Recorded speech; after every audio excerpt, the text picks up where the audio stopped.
Good evening students. आज हम ये प्रूव करेंगे कि रूट टू इरेशनल है। इसे प्रूव करने के लिए से पहले मैं आपको प्रीवियस प्रॉब्लम बता देता हूँ। कुछ बच्चे ये कह रहे थे कि सर ये 3.2 है, इसको हम P/Q के रूप में कैसे लिख पाएंगे। तो इसको देख लेते हैं। 3.2 है, इसको हमें P/Q के फॉर्मेट में लिखना है। आप ये देखो कि ऊपर 32 आ जाएगा, नीचे 10 आ जाएगा। पॉइंट हटाएंगे तो नीचे 0 बढ़ जाएगी। अब HCF ऑफ 32 एंड 10 कितना आएगा?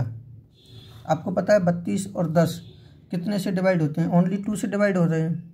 हम इनको 2 से फिर कैंसिल आउट कर देते हैं। HCF से कैंसिल करना होगा हमें, तो ये 16 टाइम्स चला जाएगा और ये कितने टाइम्स चला जाएगा? 5 टाइम्स चला जाएगा।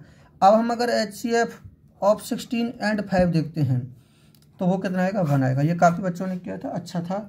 एक दो बच्चे कह रहे थे कि सर ये थोड़ा सा एक बार और बता देना, तो मैंने बता दिया। कहने का मतलब ये था कि अगर किसी भी रैशनल नंबर को हम P/Q के फॉर्मेट में लिख सकते हैं और P/Q के फॉर्मेट में आने के बाद में अगर उसको HCF से डिवाइड किया जाए तो जो नई P/Q की फॉर्म आएगी वो दोनों नंबर कैसे हो जाएंगे? को प्राइम हो जाएंगे, अर्थात उनका HCF कितना हो जाएगा? 1 हो जाएगा।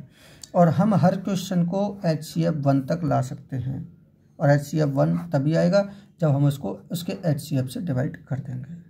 ये बात तो क्लियर होगी, क्योंकि जो भी HCF होगा उससे डिवाइड हो गया। बड़े से बड़े नंबर जितने भी थे उनसे सबसे डिवाइड हो गया।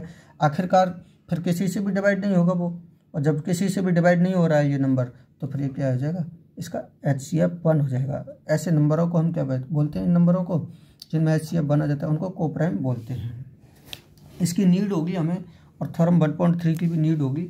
लेकिन अब हम सबसे पहले इसको प्रूव करते हैं कि रूट टू इज इरेशनल।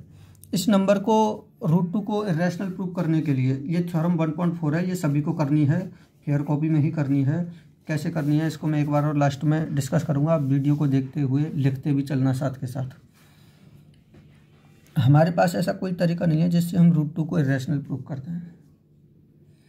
हम एक दूसरे तरीके से करेंगे। ऐसा तरीका 10th क्लास में आपको पहली बार देखने को मिल रहा है। 9th क्लास में भी ऐसा तरीका नहीं मिला होगा आपको देखने के लिए। पहली बार आप पढ़ रहे हो तो थोड़ी सी मुश्किल होगी। एक दो बार वीडियो को देखोगे तो ये समझ में आएगा। हम ये मान लेते हैं सबसे पहले कि रूट टू क्या है? रैशनल है, और रैशनल के तरीके से हम इसको आगे बढ़ेंगे। फिर कोई ना कोई ऐसी प्रॉब्लम आ जाएगी हमारे पास जिसका हमारे पास समाधान नहीं होगा। तब हम कहेंगे कि हमने जो रूट टू को रैशनल माना था वो हमारा कंसेप्ट गलत था। फिर हम कहेंगे कि इसको रूट टू इरेशनल है। आगे समझिए कैसे। सबसे पहले हम कंट्राडिक्शन लाने के लिए इस रूट टू को रैशनल मान लेते हैं। लेट अस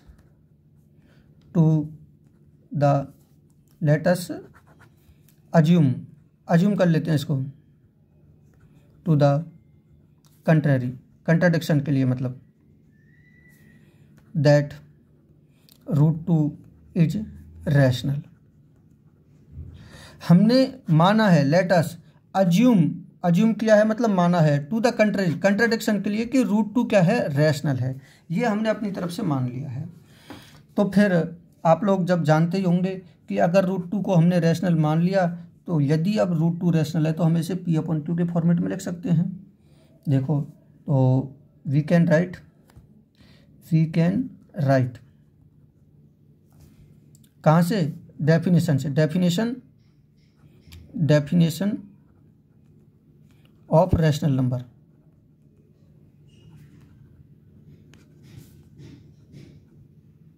जो रैशनल नंबर की जो डेफिनेशन कहती है वो ये कहती है कि किसी भी नंबर को हम P/Q के फॉर्मेट में लिख सकते हैं। अब या तो P/Q ले लो, तो वहाँ पे भी P/Q क्या थे? P&Q क्या थे? इंटीजर्स थे। और अगर हम A/B लिख लें नया वर्ड, भाई P की जगह पे हम A और P की जगह पे A और Q की जगह पे नया B भी तो मान सकते हैं। अब यहाँ पर क्या होगा? A एंड B क्या हो जाएंगे? इंटीजर्स। और Q नॉट इक्वल टू 0 होता है तो यहाँ पर क्या होगा? P not equal to 0। ये बात तो समझ में आ गई होगी। यहाँ पे बेटा मैंने कुछ भी नहीं किया है। इतना सा सोचो कि P/Q हम लिखते आए हैं और P/Q की जगह पे अब हमने नया वर्ड ले लिया A/B। P अपॉन Q से करोगे तब भी सही हो जाएगा और A अपॉन B से करोगे तब भी सही हो जाएगा। बस P की जगह पे A चलेगा और Q की जगह पे B चलेगा। इससे कोई फर्क नहीं पड़ेगा कि सर P और Q क्यों नहीं ले रहे या A और B क्यों नहीं ले रहे। हम A अपॉन B से सॉल्व करेंगे इसको। अब देखिए, और ये जो A अपॉन B आ गया, अब किसी भी नंबर को रैशनल नंबर की फॉर्मेट में लिख सकते हैं। मैंने आपको स्टार्टिंग में बताया था कि A अपॉन B को हम इस सीमा तक ले जा सकते हैं कि इनका HCF 1 हो, और ये अब हम कह सकते हैं कि सच दैट कि HCF of A and B is equal to क्या है 1। Such that HCF of A and B is equal to 1, इसका मतलब ये हुआ कि अगर इनमें कोई भी कॉमन नंबर था तो हमने इसको पहले ही कैंसिल आउट कर लिया, यानी कि इनके HCF से पहले ही कैंसिल कर लिया, जैसा कि मैंने आपको 2-3 एग्जांपल करवाए थे और एक होमवर्क में दिया था। अब इनमें कोई भी कॉमन फैक्टर नहीं है। अगर इनमें कोई भी कॉमन फैक्टर नहीं है तो इन दोनों का नंबर HCF क्या हो जाएगा 1 हो जाएगा। अगर कोई था तो उसको पहले ही कैंसिल कर लिया गया है। अब देखो, इसी को ही हम आगे बढ़ाते हैं। स्क्वायर यानी कि √2 is equal to A upon B इस प्रकार है। सच दैट का मतलब होता है इस प्रकार है कि इनका HCF क्या है 1 है। इसको ध्यान रखना, ये बहुत इंपॉर्टेंट, आगे तक काम आएगा ये। √2 is equal to A upon B, इसको स्क्वायर कर दो, square both side, square both side square करोगे तो ये कितना हो जाएगा बेटा 2 इज इक्वल टू, या √2 एक स्टेप में मैं स्क्वायर करके बता देता हूँ, 2 अपॉन √2 का square is equal to A upon B का स्क्वायर। आगे देखेंगे √2 का स्क्वायर मैंने आपको बता रखा है कि रूट कैंसिल हो जाता है जब स्क्वायर होता है, तो 2 is equal to A square upon B square. अब B स्क्वायर को हम इधर ले जाएंगे, मल्टीप्लाई कर देंगे, cross multiply, 2B square is equal to A square. ये चीज़ यहाँ पर इक्वेशन नंबर फर्स्ट दे दो आप इसको हमने क्या मान लिया, इक्वेशन नंबर 1 मान लिया है। अब देखो, यहाँ पर B स्क्वायर है, यहाँ पर A स्क्वायर है, हम 2 को डिवाइड में ले जाएंगे। अब एक चीज़ समझने की है, कोशिश करना समझने की, कि A स्क्वायर कोई इंटीजर है। A स्क्वायर को जब 2 से डिवाइड किया जाता है, 2 से डिवाइड किया जाता है तो क्या आता है B स्क्वायर आता है।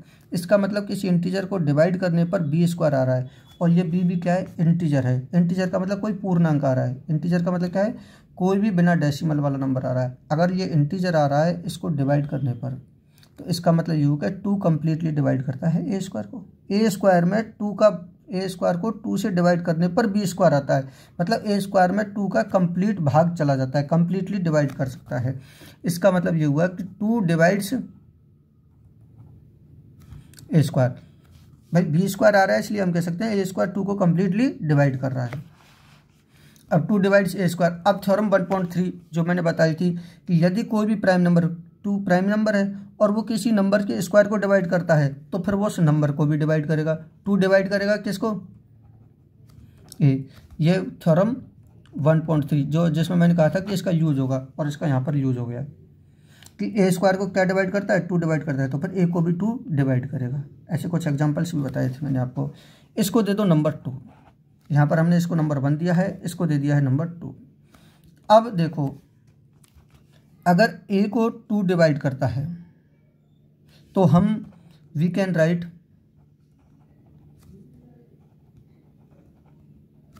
A is equal to 2C, नया इंटीजर ला सकते हैं हम कोई भी 2C for some integer C। इस चीज़ को समझने का प्रयास करना। देखो मैं इसको यहाँ पे समझाता हूँ आपके लिए, इस पेज पे अलग से। इस पेज पे मैंने अभी उसको बताया था आपके लिए, जो एक्स्ट्रा क्वेश्चन है वो भी आप करके देखना। A is equal to 2C है। जैसे मान के चलो आपके पास कोई नंबर है, 2 डिवाइड करता है A को, अगर 2 डिवाइड्स करता है मान के चलो 6 को, तो हम इसको 2 इंटू 3 भी तो लिख सकते हैं, 2 इंटू 3 लिख सकते हैं। अगर 2 डिवाइड करता है मान के चलो 12 को, तो फिर इसको 2 इंटू 6 लिख सकते हैं। इस 6 को मैंने नया इंटीजर माना है C। इस 6 को मैंने क्या, इस 3 को क्या माना था मैंने, नया इंटीजर C माना था। ये बात एक बार समझना, एक बार ध्यान रखना कि हम अगर कोई भी नंबर A है उसको अगर कोई नंबर दूसरे कोई भी प्राइम नंबर 2 डिवाइड कर रहा है तो हम इसको 2C की फॉर्म में लिख सकते हैं फॉर सम इंटीजर C के लिए। आगे देखिए, इसको put A is equal to 2C in equation first में, इक्वेशन 1 में पुट कर दो इसको। इक्वेशन 1 कौन सी है हमारे पास, इक्वेशन 1 ये है हमारे पास। इक्वेशन 1 कौन सी है, 2B square is equal to A square. Equation 1 में वापस से लिख देता हूँ, इक्वेशन 1 में वापस से लिख देता हूँ, क्या है 2b² = a²। इसमें हम क्या पुट करेंगे, a = 2c पुट कर दो, तो 2b² की जगह पर 2b² आ जाएगा, a की जगह पर क्या करना है हमें पुट 2c, तो 2c का स्क्वायर आ जाएगा। 2b² = 2 2 जा कितना जाएगा 4c²। अब हम ये प्रूव करेंगे यहाँ पे कि ये जो b² है उसको 2 डिवाइड भी करता है। देखो कैसे, इस 4c² को इधर लिख लो सबसे पहले 4c², और इस 2b² को हम इधर लिख लेते हैं। ये भी बात क्लियर है। अब c² = या फिर चलने दो, चलो ऐसे ही, c² = 2b² अपॉन इस 4 को हम नीचे ले आए, इस 4 को हम नीचे लेके आ सकते हैं। कैसे, c² एज इट इज है, इस 4 को डिवाइड में ले जाओ, 4 को हम डिवाइड में ले गए, तो 2 2 जा कितना आ गया 4, तो c² = क्या आ गया b² अपॉन 2, क्योंकि ये 2 2 जा 4, 2 टाइम्स कैंसिल हुआ। ये बात आपको समझ में आ गई होगी। यहाँ तक की तो कैलकुलेशन है, मैंने कुछ नहीं किया, ये 4 डिवाइड में चला गया यहाँ पर, और 2 2 जा 4, 2 टाइम्स कैंसिल हो गया, ऊपर b² बच गया, इधर c² एज इट इज आ गया। अब b² में 2 का भाग देने पर c² आता है, इसका मतलब क्या होगा कि b² को कम्प्लीटली डिवाइड करता है 2, तभी तो c² आ रहा है, और c क्या है इंटीजर है, तो हम कह सकते हैं कि 2 डिवाइड्स b²। अगर 2 डिवाइड करता है b² को, तो इसका मतलब क्या होगा, इसका मतलब क्या होगा कि 2 डिवाइड करता है b को। ये कहाँ से कह दिया हमने, थ्योरम 1.3 से। क्लियर है बात। एक बार और बता देता हूँ यहाँ से मैं, इक्वेशन 1 में ये थी हमारे पास 2b² = a², 2b² a की वैल्यू रखी हमने 2c², फिर यहाँ पर स्क्वायर किया, ये 2c² का स्क्वायर किया तो 4c² आ गया, 4c² को हमने पहले लिख दिया, 2b² को हमने बाद में लिख दिया, फिर हम इस 4 को डिवाइड में ले गए, 4 को डिवाइड में ले गए तो ये 2 टाइम्स कैंसिल हो गया। कहने का मतलब ये हुआ कि c² = b² अपॉन 2 आ गया। अब b² अपॉन 2 आ गया, b² में 2 का भाग देने पर c² आता है, और c कोई इंटीजर है, इसका मतलब b² में 2 का कम्प्लीटली भाग जाता है, कम्प्लीटली डिवाइड होता है, तभी c² आ रहा है। हम कह सकते हैं कि 2 डिवाइड करता है b² को, जैसे हमने 2 डिवाइड करता है a² को कहा था, तो 2 डिवाइड करता है b² को, और थ्योरम 1.3 से हमने कह दिया कि 2 डिवाइड करता है b को। इसको दे देते हैं हम नंबर, उधर कौन से को दिया था हमने, हाँ यहाँ पर 2 डिवाइड्स a को मैंने क्या दिया था 1, अब हम इसको क्या देते हैं नंबर 2, फ्रॉम 1 एंड 2, 1 एंड 2 से लिखो, 1 और 2 को मिला दो, कि 2 डिवाइड्स करता है a को, और 2 डिवाइड करता है b को। भाई पहले हमने ये प्रूव कर दिया कि 2 डिवाइड करता है a को, और अब हमने ये भी प्रूव कर दिया कि 2 डिवाइड करता है किसको, b को। ये बात तो समझ में आई गई होगी आपको।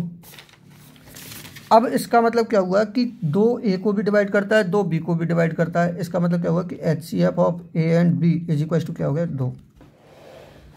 अगर किन्हीं 2 नंबरों को एक ही नंबर, 2 अलग अलग नंबरों को एक ही नंबर अगर डिवाइड करता है तो वो उनका कॉमन फैक्टर भी होता है, या हम कह सकते हैं कि a और b 2 से डिवाइड होते हैं, इसका मतलब HCF इन दोनों का क्या है 2 है। अब ये बात कंट्राडिक्शन है, ये बात कंट्रैक्शन में आ जाएगी। This is contraction, this is contradiction for HCF of a and b = क्या है 1।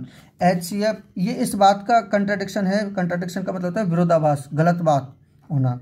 ये इस बात का कंट्राडिक्शन है कि HCF of a and b तो क्या था 1 था, और यहाँ पर क्या आ गया 2 आ गया, जबकि इन दोनों का HCF तो हम 1 लेके चले थे, और ये 2 आ गई। ये क्यों आ गई, क्योंकि हमने √2 को क्या मान लिया था, रैशनल मान लिया था। हमारे √2 को रैशनल मानने की वजह से HCF क्या आ गया 2 आ गया, जो कि इस बात का कंट्राडिक्शन है कि हमने स्टार्टिंग में HCF कितना लिया था, हमने इनका 1 लिया था। इसका मतलब ये कह सकते हैं हम कि सो √2 इज नॉट रैशनल। इसका मतलब ये हुआ कि √2 रैशनल नहीं हो सकता है, हम कह सकते हैं कि √2 रैशनल नहीं है, तो फिर √2 क्या होगा, हेंस √2 इज, अब रैशनल नहीं है तो फिर क्या होगा, इर्रेशनल होगा। Hence prove. आ गई होगी बात समझ में, एक बार और समझा दूंगा मैं इसको, लेकिन मैं इसको बता देता हूँ, आपको बहुत परेशानी आएगी इसको समझने में। स्टार्टिंग में आप लोग इसको एक बार तो वीडियो में से देख के लिखोगे, तो क्वेश्चन डालोगे, थ्योरम डालोगे, और ये मैंने वीडियो में से नोट किया है, एक बार तो ये लिखोगे। फिर इसी क्वेश्चन को करोगे, फर्स्ट टाइम तो वीडियो से करोगे, सेकंड टाइम करोगे इस वीडियो में से जो आपने लिखा है उसको लिखे हुए को देख देख कर, समझ कर। फिर थर्ड टाइम से लिखने का प्रयास करोगे बिना देखे, कितनी तीसरी बार लिखोगे बगैर देखे। आप इसको 3 बार मुझे लिख के और सेंड करोगे, और हर बार के लिए आप डालोगे कि फर्स्ट टाइम के लिए वीडियो डालोगे कि मैंने ये वीडियो में से लिखा है, सेकंड टाइम डालोगे फिर उसमें, फिर थर्ड टाइम। सभी बच्चों को ये क्वेश्चन 3 बार करना है, तब जाके ये समझ में आएगा, ऐसे ही नहीं आ जाएगा। थोड़ा सा टफ है क्वेश्चन, समझने में थोड़ी सी मेहनत होगी। मैं एक बार यहाँ पर आपको बता देता हूँ कि √2 इज इर्रेशनल। इस बात को प्रूव करने के लिए हमने क्या किया है, हमने इसको रैशनल मान लिया, और रैशनल मान लिया और इस तरीके से माना कि इनका HCF क्या होना चाहिए, 1 होना चाहिए। HCF क्या होना चाहिए, 1 होना चाहिए। ए और बी हमने ऐसे ले लिए √2 के लिए। अब हम ये प्रूव कर दें कि इनका HCF 1 है और √2 को रैशनल मान लिया, और रैशनल मानकर हमने आगे जाके ये प्रूव कर दिया कि 2A को भी डिवाइड करता है और 2B को भी डिवाइड करता है। इसका मतलब क्या हो गया कि इनका HCF क्या है, 2 है, जो कि हमारे मानने का HCF A and B is equal to 1 का कंट्राडिक्शन हो गया। और ये कंट्राडिक्शन इसीलिए आया था क्योंकि हमने ये अज्यूम किया था कि ये रैशनल है, इस नंबर को रैशनल मानने की वजह से ये प्रॉब्लम आई है। फिर हमने लास्ट में यही तो बात कही थी कि ये कंट्राडिक्शन आया है √2 को रैशनल मानने की वजह से, तो √2 रैशनल नहीं होगा, क्योंकि ये गलत बात आ गई है इसमें सामने। हम फाइनली कह सकते हैं कि √2 रैशनल नहीं है, और ये कह दिया कि √2 इर्रेशनल है। अब मैं आपको आपके उसका और बता देता हूँ, पीसा का रिजल्ट मैं अभी स्क्रीनशॉट डाल दूंगा आपके लिए, साथ के साथ ही मैं एक का बता देता हूँ कि इसमें कैसे मैंने चेक किया है। सबसे पहले है सोनाली का मैं बताता हूँ कि इसके में NC का मतलब एक 0 नंबर है और FC का मतलब 1 नंबर है। FC का मतलब 1 नंबर है, तो इसका ये वाला FC जाएगा 1 FC, 2 FC, 3 हो गए FC, 4 हो गए FC। बस आपको लास्ट में मुझे ये लिख के दिखाना होगा, ये अपने आंसर जब सेंड करोगे ना तो उसमें ये लिख के दिखा देना हर एक बच्चा कि 4 FC और 6 NC। जैसे साक्षी है, साक्षी का और बता देता हूँ मैं, इसके में FC सेकंड में FC है, यहाँ पर FC है और FC है, तो 1 2 3 एंड 4। तो साक्षी अपने होमवर्क के साथ में ये भी सेंड करेगी कि 1 2 3 एंड 4 सब काउंट कर लेंगे कि 4 FC एंड 6 NC। ये काम सभी बच्चों को करना है ताकि मुझे ये भी पता लग जाएगा कि किस किस ने वीडियो देख के किया है, और कौन कौन वीडियो देख रहा है, समझ रहा है, और कौन कौन नहीं समझ रहा है। तो ये आप लोगों को मुझे बताना होगा। सभी बच्चे अपने होमवर्क के साथ में FC और NC बताएंगे। इसका मैं स्क्रीनशॉट आपके उसमें डाल दूंगा। इस क्वेश्चन को बेटा थोड़ी सी मेहनत तो करनी पड़ेगी, समझ में थोड़ा सा कम आया होगा इसका मुझे पता है, लेकिन बार बार समझोगे, 3 बार करोगे तब जाके समझ में आएगा। फिर मैं आगे के क्वेश्चनों में और इसको 1-2 बार और समझाने का प्रयास करूँगा। थैंक यू बेटा।